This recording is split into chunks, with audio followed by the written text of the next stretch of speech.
I think in this case, compared to music and branding, I think definitely that being subjective and personalized music is super important. I actually read an article last year, was listening to the music you love will make your brain release more dopamine. And it was by Laura Ferrari, an associate professor in cognitive psychology in Lyon University. And I do believe that this is also a big success behind Spotify, that personalizes your music experience.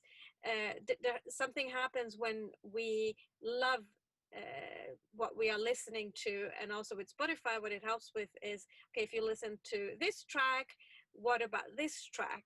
And it's also a lot of based on AI. And you were a little bit mentioning it. I know you're not into tech that much, but it's interesting to understand a little bit more than how you guys work with the personal experience, and how do you work with the AI, because it is said that AI is only as good as you teach it.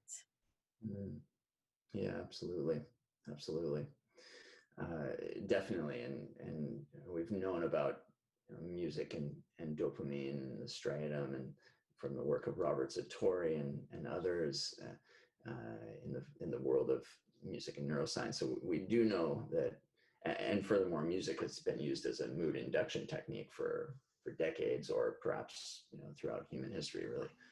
So we know this power of music, and that brings us to the point: how can we use data to really move the needle here? How can we use it to make intelligent decisions in the moment?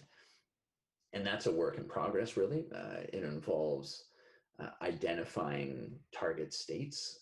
So there are certain things or the field of psychedelic assisted therapy research is figuring out, like, what does it look like in the moment as the experience is underway, when someone is having an experience that is leading to a positive, beneficial therapeutic outcome. And there have been some interesting findings.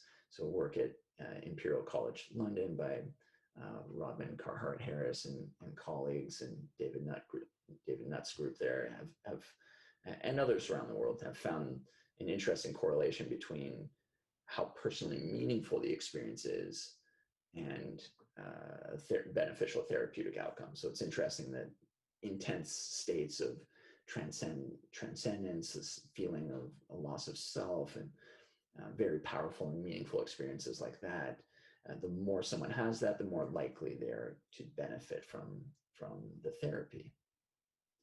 So that gives us some guidance. So how can then you use music to support arriving at those kinds of states? So it's really about identifying target states that correlate with reported experiences, but also with physiology and neurophysiology, and then training the system to deliver music that leads a person in that direction. So that's really what we're aiming for.